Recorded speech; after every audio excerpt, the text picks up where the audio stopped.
यो सेटिङबाट चलिरहेको छ। अस्ति भर्खरै तपाईँको चाहिँ अब यहाँबाट गएको चाहिँ गाँजा चरेस चाहिँ त हङकङमा चाहिँ तपाईँको बरामद भयो भने जस्तो यो त चलिरहेकै छ, रोकिएको छैन। किनभने सरकार नै तस्करीमा संलग्न भएपछि कसो के लाग्छ? कसरी जान्छ सर गाँजा चरेस भने क्या? देशको नामै चाहिँ यिनीहरूले बदनाम गराउने भयो क्या।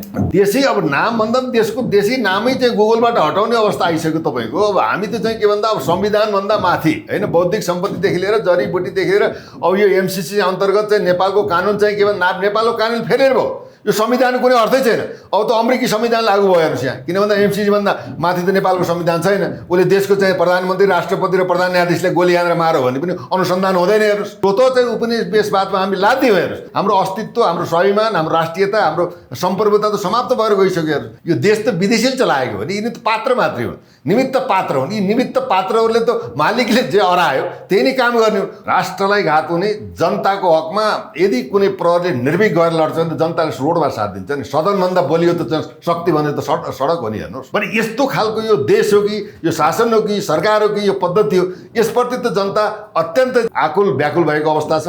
अब एउटा जनक्रान्ति हुन्छ, त्यो क्रान्तिबाट चाहिँ यिनीहरू समापन हुन्छन्। यी सबैको यात्रा भनेको यिनले देशबाट भाग्न पनि पाउँदैनन्। आज त्यही भएर त हेर्नुहोस् न, खुकुरी हान्न थाले त दिउँसै। यिनले देशप्रति गद्दारी गरे, राष्ट्रप्रति गद्दारी गरे, तपाईँ हाम्रो भाग्य र भविष्यमाथि खेलबाड गरे।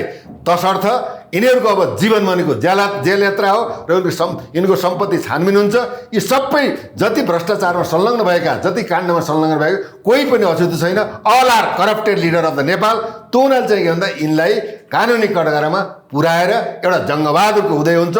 त्यसमा चाहिँ सेनाले पनि साथ दिन्छ, राष्ट्रवादी शक्ति पनि अगाडि बढ्छन्।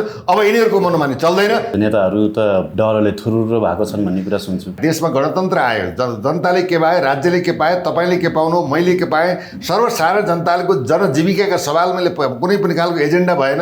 संसदमा गएर चिच्चाएर कराएर उफ्रेर मात्रै हुने कुरो छैन। यत्र तत्र सर्वत्र भ्रष्टाचार छ। एउटा कान्ति अस्पतालमा एउटा बालकले चाहिँ 5 महिने बालकले चाहिँ उपचार नपाएर मृत्यु आवरण जानु परेको छ। वीर होस्टेलमा तपाईँको हेर्नुहोस् के भन्दा एउटा उपचार गर्न सकेर चाहिँ तलबाट हाम फालेर मर्नु परेको छ। अस्ति भर्खरै तपाईँ 13 गतेदेखि लागू हुने गरी एमसिसी कार्यान्वयन गरे। त्यत्रो जनताको विरोध हुँदाहुँदै पनि वायुयानमा चाहिँ सेनाहरू चाहिँ अभ्यासको नाममा चाहिँ भित्रिसकेको अवस्था छ।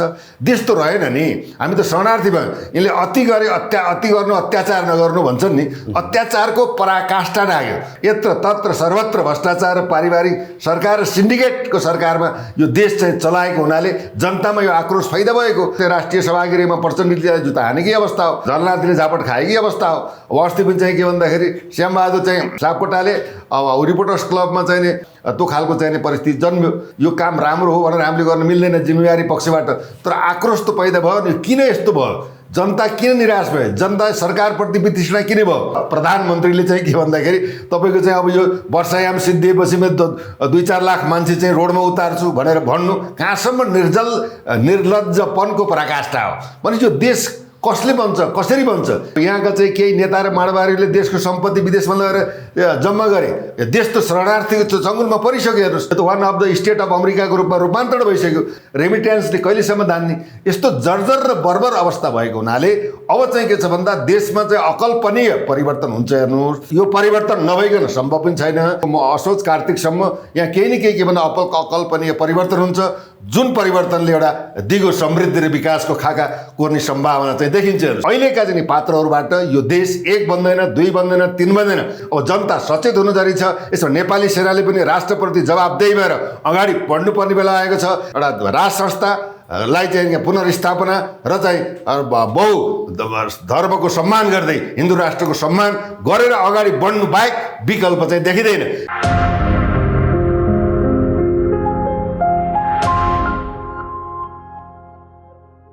दर्शकवृन्द नमस्कार। PNB खबर.com को यो विशेष श्रृङ्खलामा हामीसँग पूर्व डिएसपी कृष्णप्रसाद शर्माजी हाम्रो साथमा हुनुहुन्छ। सर यहाँलाई हार्दिक स्वागत छ। धन्यवाद। जय जननी जय मातृभूमि। आराम हुनुहुन्छ सर? आरामै सर। बिरामी हुनुभयो लामो समय? बिमारी भए अलि लगभग चाहिँ नि अलि रिकभर भइरहेछ। डेङ्गु त होइन नि? डेङ्गु होइन।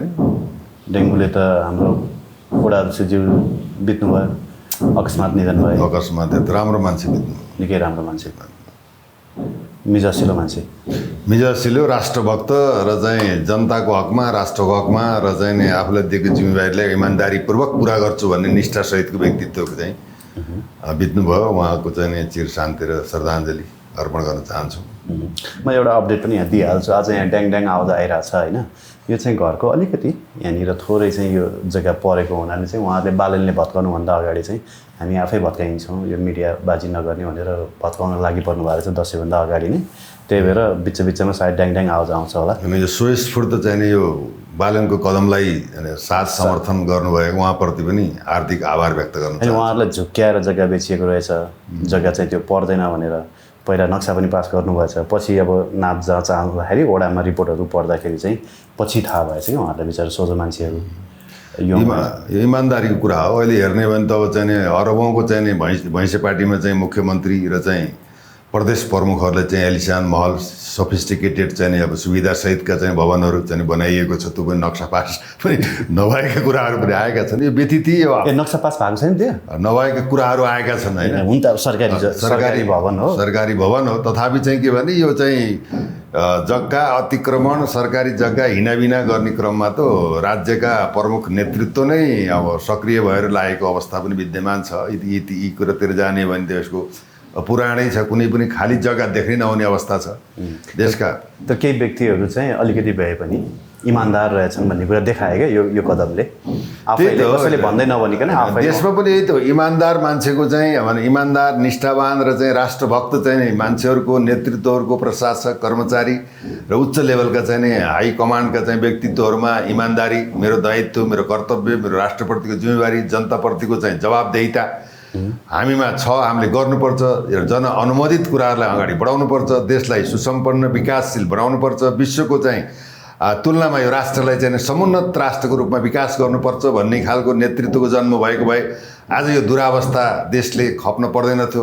हरेक चाहिँ नागरिक चाहिँ पीडाको चाहिँ पीडाबोध भएर चाहिँ के भन्दा एउटा भनौँ तपाईँको चाहिँ डिप्रेसनमा पर्ने अवस्था आउँदैन थियो। आर्थिक चाहिँ मन्दी लगायतका कुराहरू चाहिँ व्यवस्थापन हुन्थे।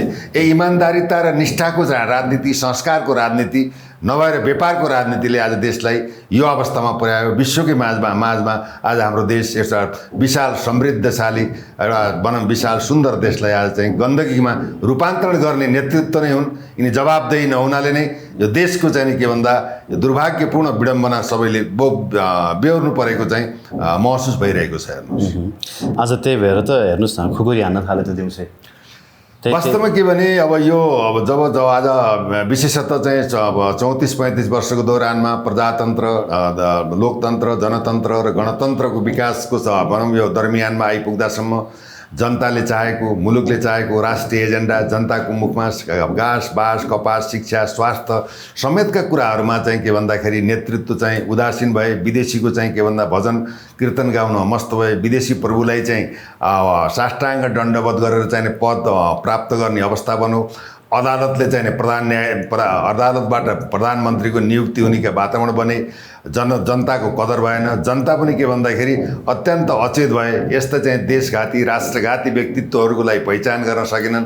यिनीहरूकै पैतालामा आफ्नो भविष्य चाहिँ रोजेर आज चाहिँ लाखौँ लाख चाहिँ के पार्टीका कार्यकर्ताहरूले राष्ट्रभन्दा माथि नउठेर यिनीहरूलाई मनमानी तन्त्र छोडेर यिनले जे गरेको पनि ठिक हो भन्ने खालको चाहिँ समर्थन र तालीले गर्दा आज देश यो अवस्थामा पुगेको।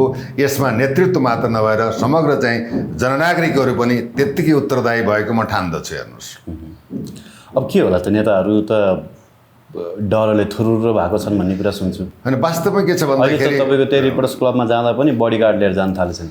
अनि रिपोर्टर्स क्लबको मात्रै कुरा होइन। अब के छ भन्दाखेरि यी नेताहरू किन असुरक्षित भए भन्ने चाहिँ आत्मबोध उनीहरूमै आउनुपर्ने कुरा हो।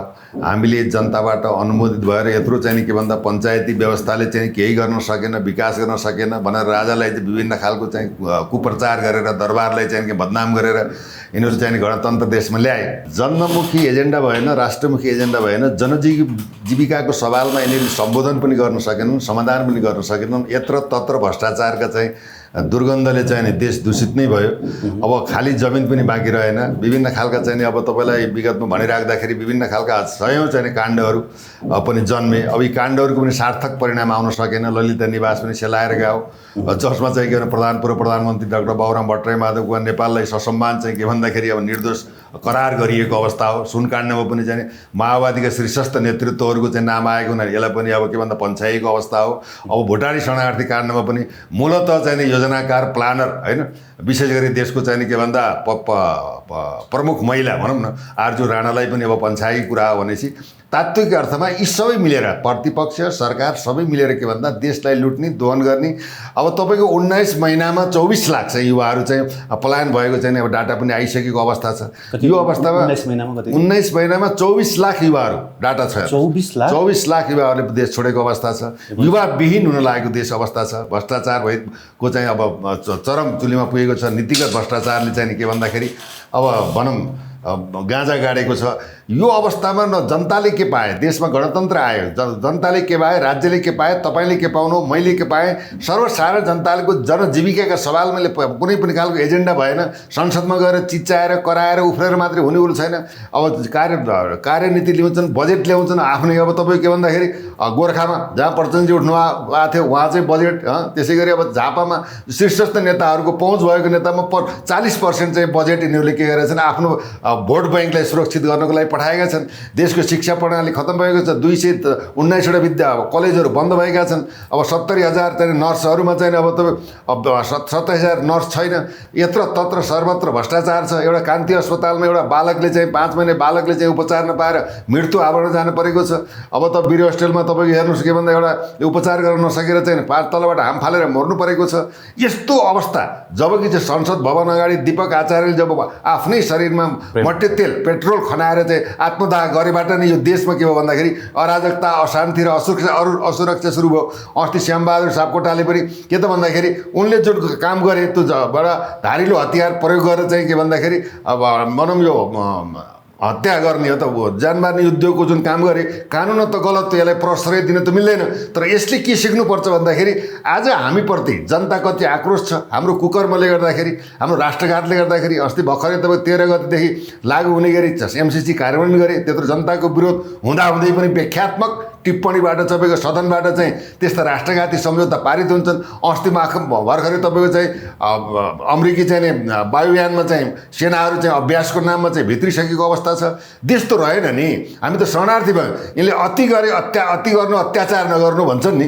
अत्याचारको पराकाष्ठा लाग्यो। कुनै पनि प्रकारको न चाहिँ अनुसन्धान सक्सेस हुन पायो, न देशमा न्यायालय जस्तो भयो, न सुरक्षा जस्तो भयो, न कर्मचारी जस्ता भयो, न नेतृत्व जस्ता भयो। यत्र तत्र सर्वत्र भ्रष्टाचार र पारिवारिक सरकार र सिन्डिकेटको सरकारमा यो देश चाहिँ चलाएको हुनाले जनतामा यो आक्रोश पैदा भएको। विगतमा चाहिँ राष्ट्रिय सभागृहमा प्रचण्डले जुत्ता हानेकै अवस्था हो, झलनाथले झापट खाएकै अवस्था हो। अब अस्ति पनि चाहिँ के भन्दाखेरि श्यामबहादुर चाहिँ सापकोटाले अब रिपोर्टर्स क्लबमा चाहिँ काङ्ग्रेसका सहमन्त्री पूर्व मन्त्री पनि अहिले सङ्घीय संसदका संसद पनि के भन्दा त्यो खालको चाहिने परिस्थिति जन्म्यो। अब किन भन्दाखेरि तपाईँको चाहिँ यो काम राम्रो हो भनेर हामीले गर्न मिल्दैन जिम्मेवारी पक्षबाट। तर आक्रोश त पैदा भयो नि, किन यस्तो भयो, जनता किन निराश भयो, जनता सरकारप्रति वितृष्णा किन भयो। त्यति मात्र नभएर सत्तामा रहेको कार्यकारी सत्ता प्राप्त प्रधानमन्त्रीले चाहिँ के भन्दाखेरि तपाईँको चाहिँ अब यो वर्षायाम सिद्धिएपछि म 2-4 लाख मान्छे चाहिँ रोडमा उतार्छु भनेर भन्नु कहाँसम्म निर्लज्जपनको पराकाष्ठा हो। भने यो देश कसले बन्छ, कसरी बन्छ। युवाहरू पलायन भएको भएछन्। न स्वास्थ्यको चाहिँ ग्यारेन्टी छ, शिक्षाको ग्यारेन्टी छैन, कृषिमा क्रान्ति छ, न औद्योगिक कल कारखानाको स्थापनाको छ, नदी बेचेका छन्, नाला बेचेका छन्, कल कारखाना बेचिसके। शिक्षामा चाहिँ तपाईँको अब अहिले यस्तै हुने भने 4-5 वर्षमा भनौँ यो विद्यालय कलेज सब बन्द हुने अवस्था भयो। व्यापारीहरू पलायन भए, 60% सटर व्यापार बन्द भए। अब यहाँका चाहिँ केही नेता र माडवारीहरूले देशको सम्पत्ति विदेशमा लगेर जम्मा गरे। देश त शरणार्थीको जङ्गलमा परिसक्यो। हेर्नुहोस्, यो त one of the state of अमेरिकाको रूपमा रूपान्तरण भइसक्यो। यो अवस्थामा जनता, नेपाली सेना र राष्ट्रवादी शक्तिहरूको चाहिँ एउटा चाहिँ के भन्दा एकबद्धता भएर देशलाई बचाउनको लागि अगाडि नबढ्ने हो भने त हामीले त भोलि बिहान अफ्रिका जस्तै माटो खाएर बस्ने अवस्था बन्छ। हेर्नुहोस्, निर्यात भनेको तपाईँको चाहिँ 92% निर्यात छ भने 98% चाहिँ आयात भएको छ भने कसरी धान्न सक्दै। व्यापारी घाटा त्यस्तै छ। हेर्नुहोस्, रेमिट्यान्सले कहिलेसम्म धान्ने। यस्तो जर्जर र बर्बर अवस्था भएको हुनाले अब चाहिँ के छ भन्दा देशमा चाहिँ अकल्पनीय परिवर्तन हुन्छ। हेर्नुहोस्, यो परिवर्तन नभइकन सम्भव पनि छैन। यो चाहिँ अहिलेको चाहिँ प्रधानमन्त्री प्रचण्ड, देउपा, भनौँ यो चाहिँ केपी ओली, माधव कुमार नेपाल, बाबुराम भट्टराई, यी चाहिँ के भन्दा टेस्टेड पात्रहरू। यिनी पटक पटक जनताको नजरबाट गिटेका, पटक पटक चाहिँ असफल भएका, पटक पटक प्रधानमन्त्री भएर देशलाई लुटेका, परिवार र आफूलाई बनाएका, देशको सम्पत्ति चाहिँ के भन्दा विदेशमा लगेर देशलाई हरिकङ्गाल बनाउने यी पात्रबाट देश बन्छ र यिनी हाम्रा अभिभावक हुन् भन्ने हाम्रो सोच्नु नै अहिलेको लागि यो राष्ट्रिय स्वाभिमान मात्र राष्ट्रिय अपराध पनि हो। त्यसैले अब चाहिँ के भन्दा राष्ट्रवादी शक्ति मिलेर अब देशबाट जनक्रान्ति हुनसक्छ। एक भनौँ असोज कार्तिकसम्म यहाँ केही न केही के भन्दा अकल्पनीय परिवर्तन हुन्छ, जुन परिवर्तनले एउटा दिगो समृद्धि र विकासको खाका कोर्ने सम्भावना चाहिँ देखिन्छ। हेर्नुहोस्, किन भन्दा अहिलेका चाहिँ पात्रहरूबाट यो देश एक बन्दैन, दुई बन्दैन, तीन बन्दैन। त्यसैमा पनि अहिले जो पार्टीबाट बन्धक भएका चाहिँ कार्यकर्ताहरू छन् लाखौँ लाख, उनले पनि आफ्नो नेताले गरेको भ्रष्टाचार, दुराचार, राष्ट्रघात, देशद्रोही र विदेशीको दलालीको पनमा रमाएको चाहिँ त नेतृत्वलाई खबरदारी गरेर राष्ट्रभन्दा माथि उठेर अगाडि बढ्नुपर्ने अहिले सम्पूर्ण जननागरिकहरूको आवश्यकता छ। राष्ट्र रहेन हामी रहन्छौँ। आज तपाईँको के छ भन्दा यही एमसिसीको चाहिँ के भन्दा एउटा यही मिसनरी अन्तर्गत युरोपियन युनियनबाट आज चाहिँ धर्ममाथि चाहिँ जातीय चाहिँ सद्भाव बिथोलिएको छ, धार्मिक द्वन्द्व भएको छ। धरानबाट चाहिँ यस्ता चाहिँ गाई काट्ने, गोरु काट्ने सिलसिला वृद्धि भएको छ। यो धार्मिक द्वन्द्व मचाएर यो देशलाई युगोस्लाभिया, युगान्डा, रुवान्डा, अफगानिस्तान बनाउने चक्करमा यिनीहरू छन्। त्यसैले के त भन्दा यो त प्रष्ट कुरा छ। एक धर्मले अर्को धर्मलाई सम्मान गर्नुपर्दछ। हामी चाहिँ सबै नेपाली, हिमाल पहाड तराईमा रहेका नेपालीहरू एक भएर हामी बस्नुपर्छ। हाम्रो धर्म, संस्कृति, परम्परा, इतिहास, पहिचानलाई हामीले बरकरार राख्नुपर्छ भनेर हामीले सम्पूर्ण नेपालीहरूलाई आह्वान पनि गरेका छन्। यी मिसनरी केही तत्त्वहरूले जातीयको नाममा, धर्मको नाममा जुन एउटा वितण्डा मचाइरहेका छन्, त्यसमा हामी सजग भएर प्रतिवाद गर्नुपर्छ भन्ने हाम्रो मान्यता पनि हो, सबैमा अपिल पनि हो। यद्यपि नेपालको संविधान, कानुन, ऐनलाई नेपाल सरकारले किन परिपालन गर्न सक्दैन? आज तपाईँको चाहिँ गाई गोरुलाई मारेको खण्डमा 3 वर्ष जेलको सजाय भएर स्वतः चाहिँ कानुनले परिभाषा र व्याख्या गरेको छ भने खुलेआम आज पनि झापामा तपाईँको चाहिँ गाईको मासु कति मिठो भनेर लाइभ गरेर आज पनि त्यहाँ 10-15 जना मान्छेहरूले हामीले गाईको मासु खायौँ भनेर चाहिँ भिडियोमा चाहिँ हालेर यसरी धार्मिक एउटा द्वन्द्व मचाएर देशलाई के भन्दाखेरि एउटा चाहिँ एउटा द्वन्द्वमा, युद्धमा, गृहयुद्धमा मचाउने काम भएको छ। त्यसप्रति सरकार मौन छ। यसको जवाबदेही भनेको देशको प्रधानमन्त्री हो, किनकि उहाँले विगतमा र अहिले पनि के भन्दै हुनुहुन्छ भने यहाँ त चाहिँ जातीय राज्य दिन्छौँ, तपाईँहरूको पहिचान दिन्छौँ। अब भने शेर्पाको राज्य छुट्टी हुन्छ, तामाङको राज्य छुट्टी हुन्छ, अब लिम्बुवान, खम्बुवान, नेवारको चाहिँ अब नेवाङ के खालका चाहिँ राज्य दिन्छु भनेर उहाँले नै त्यही भड्काएर अहिले चाहिँ एउटा कोशी प्रदेशको नामसम्म नराख्ने सकेको अवस्थामा यो राज्यको शक्ति र कार्यकारी प्रधानमन्त्रीले यसको नियन्त्रण गर्न सक्दैन भने अब चाहिँ एउटा अभिभावक भएर आफ्नो सन्तान र आफ्नो देश, आफ्नो घरको सुरक्षा गर्न सक्दैन भने त्यो अभिभावकलाई हामीले कसरी मान्ने? अब जनता सचेत हुनु जरुरी छ। यसमा नेपाली सेनाले पनि राष्ट्रप्रति जवाबदेही भएर अगाडि बढ्नुपर्ने बेला आएको छ। राष्ट्रवादी शक्ति एक हुनुपर्ने बेला आएको छ। देशको चाहिँ के भन्दा धर्म, संस्कृति, पहिचान, इतिहासलाई गएको चाहिँ मान मर्यादा र चाहिँ सम्मान जुन गिरेको छ, त्यो सम्मानलाई चाहिँ बचाउनको लागि अहिले के भन्दाखेरि एउटा राज संस्थालाई चाहिँ पुनर्स्थापना र चाहिँ बहु धर्मको सम्मान गर्दै हिन्दू राष्ट्रको सम्मान गरेर अगाडि बढ्नु बाहेक विकल्प चाहिँ देखिँदैन। अहिले चाहिँ के भन्दा राजालाई राजगद्दी चाहिएको अवस्था होइन। देशलाई बचाउनको लागि हजारौँ राजाहरूलाई पाल्नको लागि यो देश चाहिँ के भन्दा यो सङ्घीयता चाहिँ सेतो हात्ती भएको अवस्था छ। यसलाई चाहिँ गर्नुलाई आर्थिक सन्तुलन गर्नको लागि देशको चाहिँ के भन्दा शिक्षा, संस्कृति, पहिचान, इतिहासलाई बरकरार राख्नको लागि र अक्षुण्ण राख्नको लागि राष्ट्रिय स्वाभिमान र अखण्डतालाई बरकरार गर्नको लागि अब यो बाहेक विकल्प अन्य चाहिँ देखिएको छैन। यो चाहिँ अहिले चाहिँ भू धरातलीय राजनीतिक र चाहिँ विश्लेषणको रूपमा मैले लिएको छु। सरले त कन्ठै गरे जस्तो बुटुङटुङ भनिदिनु भयो। मैले प्रश्न सोध्नु पाइनँ। 1-2 प्रश्न सोधौँ है? सोधौँ। अब हामीले सुनको कुरा गरेका थियौँ यहाँसँग होइन, डलरको कुरा गरेका थियौँ, डलर छाप्दै गरेका भिडियोहरू तपाईँले होइन एक्सपोज गर्नुभएको थियो, नक्कली नोट छाप्दै गरेको। अहिले यो सुन प्रकरणमा धेरै कुराहरू आए। अझ विशेषतः माओवादी नेता वर्षमान पुनको वरिपरि रहेर धेरै कुराहरू एक्सपोज हुँदै गयो। उनका भाइ, उनका बहिनी, उनका ज्वाइँ, स्वकीय सचिव, धेरैका कुराहरू आए। तर पनि सिआइबीले उहाँलाई समातेर अनुसन्धान गरेको छैन, उहाँ निकट व्यक्तिहरूलाई अनुसन्धान गरेको छैन। नन्दकिशोर पुनका छोरा दिपेश पुनलाई चाहिँ केही अनुसन्धान गरेको रे भन्ने कुरा सुनियो। कृष्णबहादुर महराका छोरा पक्राउ परेका छन्, उनीमाथि चाहिँ अनुसन्धान जारी छ होइन। तर यहाँ विडम्बनाको कुरा के भने त्यो जो तस्करहरू छन् नि, ती तस्कर भनिएका दावा छिरिङको सम्बन्ध चाहिँ पूर्व आइजिपीहरूसँग पनि देखियो भन्दा पो म अचम्म लाग्यो। अब तपाईँ त प्रहरी सङ्गठनमै त्यत्रो वर्ष होइन तपाईँले कपाल फुलाएर रिटायर्ड हुनुभएको हुन त कपाल त फुलेको छैन तर पनि यो तस्करसँगको सम्बन्धलाई हामीले सामान्य तरिकाले लिन सक्छौँ सर तपाईँले कसरी यसलाई एनालाइसिस गर्नुहुन्छ वास्तवमा युवराजी के छ भन्दाखेरि प्रमाणको सामान्य तर्कले काम गर्दैन जबसम्म ठुला ठुला तस्करीको चाहिँ काण्डमा के हुन्छ भन्दाखेरि तपाईँको देशको चाहिँ मन्त्री उच्च स्तरीय नेता र चाहिँ सुरक्षा प्रमुख पनि यसमा मिलेको अवस्था विगतमा विद्यमान पनि रह्यो डिबी लामाको पालामा अब विगतमा चाहिँ सुनगवती अब तपाईँको चाहिँ त्यो गमलामै बरामद भएका कुराहरू पनि गमलामा घरको गमलामै फेला परेका हो नि त तपाईँको चाहिँ यो एउटाको त कसको टोयलेटको सुनकै टोयलेट पनि भने बन्या पनि अवस्था हो त्यसले गर्दाखेरि चाहिँ अब त्यो त्यही काण्डमा चाहिँ डिबी लामा चाहिँ जेल परेको अवस्था पनि हो विगतलाई इतिहासलाई हेर्दा हेर्नुहोस् यो सिलसिला भनेको आज मात्र नभएर यो चाहिँ तपाईँको चाहिँ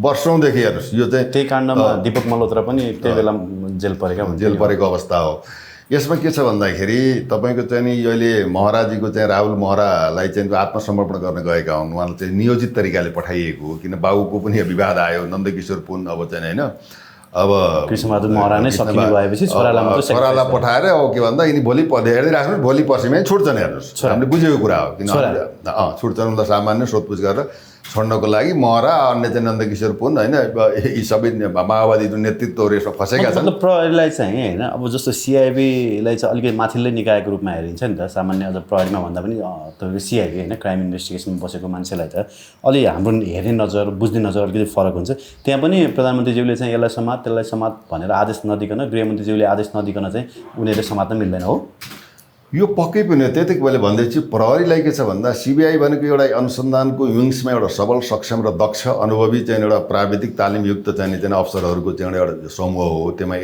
एआइजी साहबले कमान्ड गर्नुहुन्छ होइन हुन त नेपाल प्रहरीको अब सबभन्दा ठुलो त नेतृत्व नै हुन्छ आइजी साहब नै हुन्छन् तर के भने प्रहरी प्रधान कार्यालयको अन्तर्गतमा उसले रहेर काम गर्छ र उसमा त्यो सिबिआईमा जाने व्यक्तिहरू के हुन्छ अनुसन्धानमा इन्भेस्टिगेसनको पार्टमा अलिकति के हुन्छ भन्दा धेरै नलेज तालिम र चाहिँ प्रविधिबाट चाहिँ उनीहरूको क्षमता दक्षता योग्यता सामर्थ्यमा चाहिँ अब्बल नै हुन्छ हेर्नुहोस् अब विगतमा पनि अब विदेशका विभिन्न ठाउँबाट चाहिँ अब जघन्य अपराधमा संलग्न भएका व्यक्तिहरूलाई पक्राउ गरेर ल्याएर कारबाही गरेको पनि इतिहास साँच्चै छ नेपाल प्रहरी सक्षम छ तथापि के छ भन्दाखेरि सिबिआईले चाहेर पनि के भन्दा चाहने हुन सक्दैन किन भन्दा गृहमन्त्रीको अन्डरमा नेपाल प्रहरी हुन्छ होइन गृहमन्त्री प्रधानमन्त्रीको अन्डरमा हुन्छ अब अन्डरमा भइसकेपछि अब चाहिँ फलानुलाई यो तरिकाले जानु भनेर निर्देशनात्मक चाहिँ के भन्दा आदेश दिएको हुन्छ प्रहरीले चाहेर पनि गर्न सक्दैन त्यो नचाहनको लागि त के गर्नु पर्यो भन्दाखेरि प्रहरीलाई निष्पक्ष राजनीतिक पूर्वाग्रही बिना निर्भीक भएर दुधको दुध पानीको पानी जोसुकै परोस् प्रधानमन्त्री परोस् राष्ट्रपति परोस् गृहमन्त्री परोस् सबैले चाहिँ कारबाही हुनुपर्छ भन्ने खालको चाहिँ के भन्दाखेरि राजनीतिबाट गन्धबाट चाहिँ भनौँ पन्छाएर राख्ने हो नि त हेर्नुहोस् प्रहरी नसक्ने होइन यो त के भयो भने तपाईँको आम जनतालाई मात्रै कानुन भयो ठुला बडालाई कानुन भएन स्वाभाविक तस्करीसँग भएको कनेक्सनको आधारमा पनि त्यो कनेक्सन देखिएको आधारमा पनि कसैसँग बयान लिन नसक्ने अब बयान लिइरहेको छौँ भने कुरा गुपचुप राख्ने तपाईँको सुन गाल्ने कम्पनी नै खडा गर्ने व्यक्तिहरूलाई पनि समातेर इन्भेस्टिगेसन गर्ने भने पछाडि त अनि टाउको भननन्न भएर आउँछ टाउको भननन्न पनि गर्छ यो सरकारको चाहिँ यो भनौँ सरकारप्रति वितृष्णा जनताको पैदा भइसकेको अवस्था छ जसरी नारायण काजी त्यही भएर श्याम सापकोटाहरू जन्मिन्छन् होला त्यो खालको चाहिँ यिनीहरूको होइन श्याम सापकोटाले त्यो खुकुरी प्रहार गरे त्यसलाई चाहिँ के भन्दा राम्रो मान्दैन त्यो कानुन त के भन्दा यो अपराध हो तथापि चाहिँ यिनकै कर्मको चाहिँ किन खुपले अघि नै भन्यो होइन हिजो माओवादी नेताको कुरा सुनेको अब कसैले बोलेको भरमा मिडियामा लेखेको भरमा कहाँबाट दोषी हुन्छ भन्नुहुन्छ क्या ए बाबा सिआइबीले इन्भेस्टिगेसन गर्नको लागि उहाँहरूलाई मतलब उहाँहरूले किन रोकेको त सिआइबीले चाहिँ धमाधम पक्राउ गरेर गर्न सक्दैन सुन गाल्ने कम्पनी जबकि त्यही कम्पनीमा चाहिँ सुन गालिएको भन्ने कुरा त आइसक्यो चोखामा रहेको त्यही फ्याक्ट्रीमा सुन गालिएको अब त्यो कसको हो त भन्दाखेरि त्यो चाहिँ वर्षमान पुनका भाइको लगानी छ अब होटल भियाना कसको हो भन्दाखेरि त्यसमा पनि सेयर वर्षमान पुनका भाइको छ अब उहाँलाई कराप झ्याप पारेर समात्ने कि अब चाहिँ मिडियामा मुछेको भरमा दोष न मिल्दैन पूर्वाग्रह साध्न मिल्दैन भनेर बोल्ने हो त यो के भन्दाखेरि युवराजी तपाईँले राम्रो प्रश्न गर्नु हो यो ठुलालाई चाहिँ सानालाई ऐन भएको देश हो यहाँ चाहिँ के भन्दा समानुपातिक न्यायको सिद्धान्त प्रभावित हुँदैन प्रहरीलाई पनि के भन्दा अन्डर कमान्डमा राखिएको छ निर्देशनात्मक प्रहरीले काम गर्नुपर्ने हुन्छ प्रहरीलाई स्वच्छ रूपमा अनुसन्धान गर्न दिँदैन यसको ज्वलन्त उदाहरण तपाईँले देख्नु भएको छ किन भन्दाखेरि फ्रस्ट्रेसन हुँदैन भने यसरी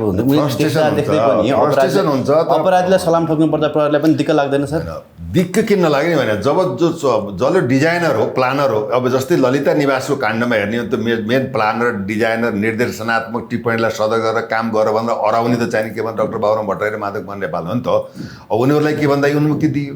यसै गरी चाहिँ अब यो पुरा अडियो भिडियो सबै काण्ड आउँदाखेरि पनि आर्ज राणालाई पनि उन्मुक्ति दियो। अर्थ के रह्यो तपाईँको चाहिँ यो भुटानी नक्कली नेपाली भुटानी शरणार्थी बनाएर उहाँ पठाउने। अब सुन काण्डमा पनि माओवादीका शीर्षस्थ नेतृत्वहरू चाहिँ र उनका छोराहरू पनि इन्भल्भ भएको कुरा देखियो।